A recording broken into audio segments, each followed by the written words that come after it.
Módulo 2. Caracterização dos materiais granulares. Quando falamos em projeto de silos, muita gente pensa primeiro na estrutura, o concreto, o aço, a geometria cilíndrica ou retangular. Mas, na verdade, tudo começa pelo que vai ser armazenado. O produto define as pressões, o fluxo, os riscos de obstrução, a ventilação necessária, o revestimento interno e até mesmo o custo final da obra. Por isso, caracterizar corretamente o material granular é o passo número 1 de qualquer projeto sério. E aqui é importante fazer uma pausa. Quando falamos em material granular, não estamos falando de um sólido rígido, nem de um líquido perfeito.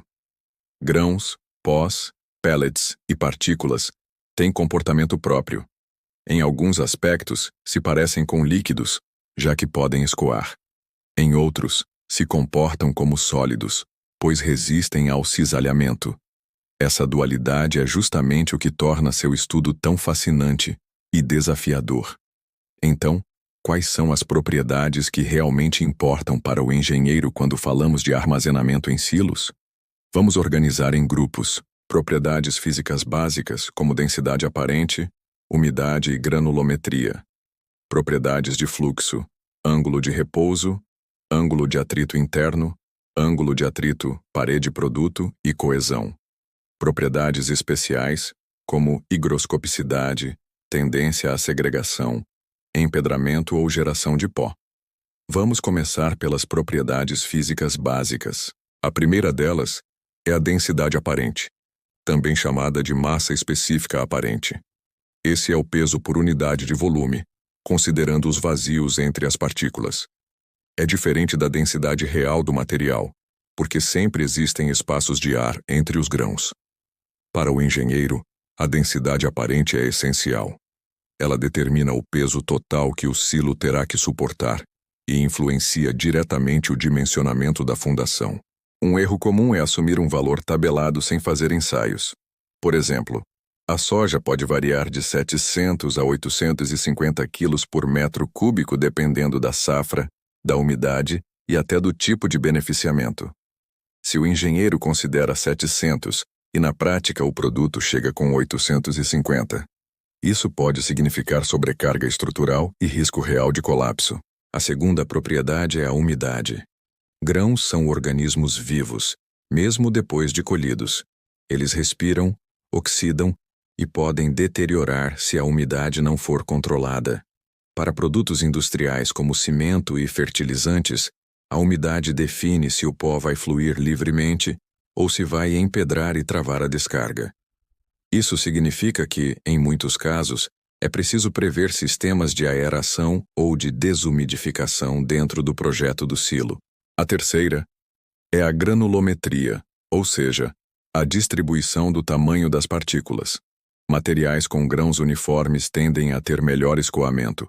Já misturas com partículas muito diferentes podem causar segregação.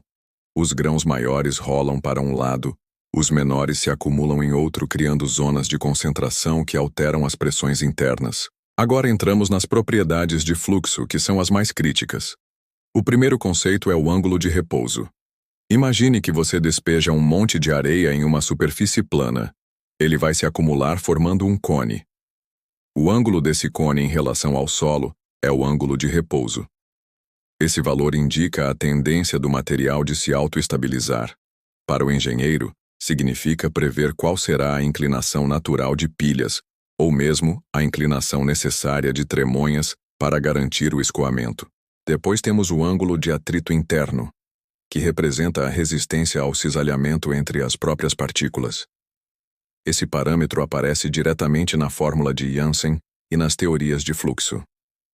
Quanto maior o atrito interno, mais difícil é o material deslizar dentro do silo. Junto dele temos o ângulo de atrito parede-produto. Esse é um dos parâmetros mais importantes para o cálculo estrutural. Ele indica o quanto o material agarrará na parede do silo. É justamente esse atrito que transfere parte do peso vertical para a parede, reduzindo a pressão no fundo, mas aumentando a pressão lateral. Esse detalhe, descoberto lá atrás por Janssen, é a chave para dimensionar corretamente as paredes. Outro parâmetro é a coesão. Alguns materiais, mesmo secos, têm tendência a grudar, como farinhas, cimentos e pós finos.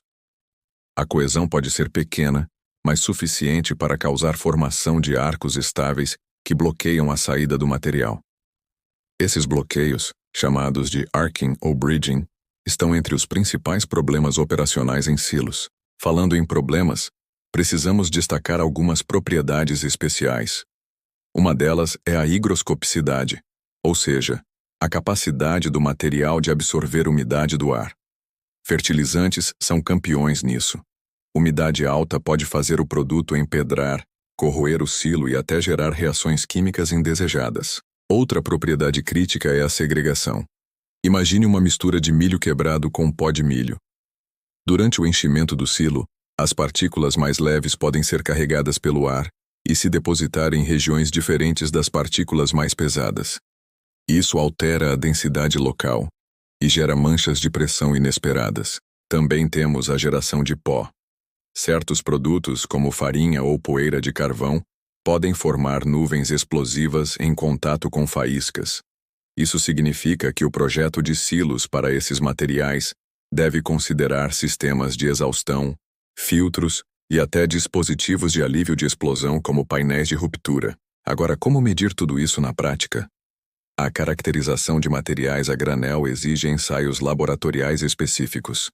Um dos equipamentos mais conhecidos é o Janicke Shear Cell, ou célula de cisalhamento de Janicke.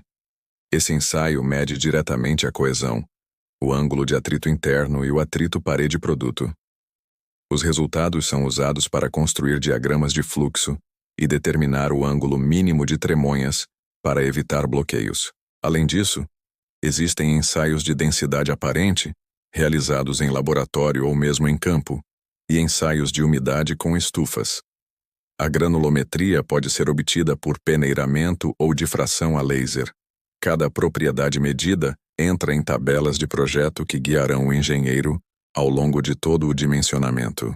Um erro comum na prática é não realizar ensaios e simplesmente adotar valores de manuais estrangeiros. Isso é arriscado, porque a soja brasileira, por exemplo, tem características diferentes da soja norte-americana devido a clima, solo e técnicas de cultivo. O mesmo vale para fertilizantes cuja composição química varia muito de país para país. Outro ponto pouco lembrado: propriedades dos grãos mudam com o tempo.